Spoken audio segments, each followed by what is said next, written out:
નમસ્કાર, એશિયાના સૌથી જૂના અખબાર મુંબઈ સમાચારના ડિજિટલ પ્લેટફોર્મ પર હું છું આપની સાથે મૈત્રી।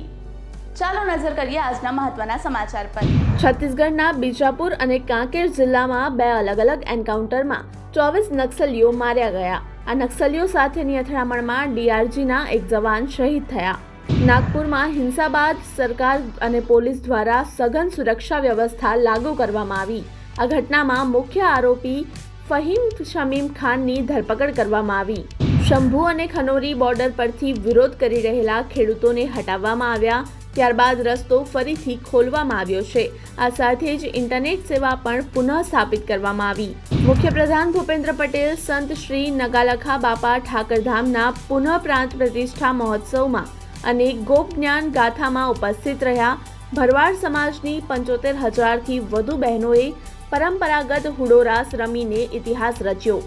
આરોગ્ય મંત્રી ઋષિકેશ પટેલે હડતાલ બાબતે આરોગ્ય કર્મચારીઓ સાથે બેઠક કરી। ઋષિકેશ પટેલે જણાવ્યું કે નિરાકરણ લાવી શકાય તેવી માંગણીઓને માન્ય રાખવામાં આવી છે। પાટણ સાયન્સ સેન્ટર ખાતે વિશ્વ ચકલી દિવસની અનોખી ઉજવણી કરવામાં આવી।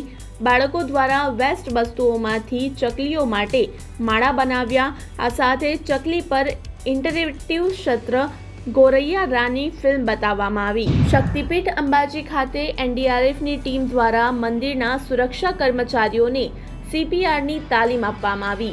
મંદિરમાં ભીડમાં ધક્કામુક્કી જેવી સ્થિતિમાં વ્યક્તિનો હૃદયથી તકલીફમાં જીવ કેવી રીતે બચાવવો તે અંગે માર્ગદર્શન આપવામાં આવ્યું। અમદાવાદમાં મેરા યુવા ભારત અંતર્ગત નહેરુ યુવા કેન્દ્ર ખાતે આંતર જિલ્લા યુવા આદાન પ્રદાન કાર્યક્રમનો ઉદ્ઘાટન સમારંભ યોજાયો। જામનગરમાં રાજ્ય લલિત કલા અકાદમી દ્વારા કન્ટેમ્પરરી આર્ટિસ્ટ કેમ્પનું આયોજન કરવામાં આવ્યું। આ કેમ્પ દરમિયાન કલાકારોએ બનાવેલા પેઇન્ટિંગનું 22 અને 23 માર્ચે પ્રદર્શન યોજાશે। રાજ્યમાં વાતાવરણમાં હાલ ગરમીમાંથી આંશિક રાહત મોટાભાગના શહેરોના તાપમાન 33થી 38 ડિગ્રીની વચ્ચે નોંધાયા।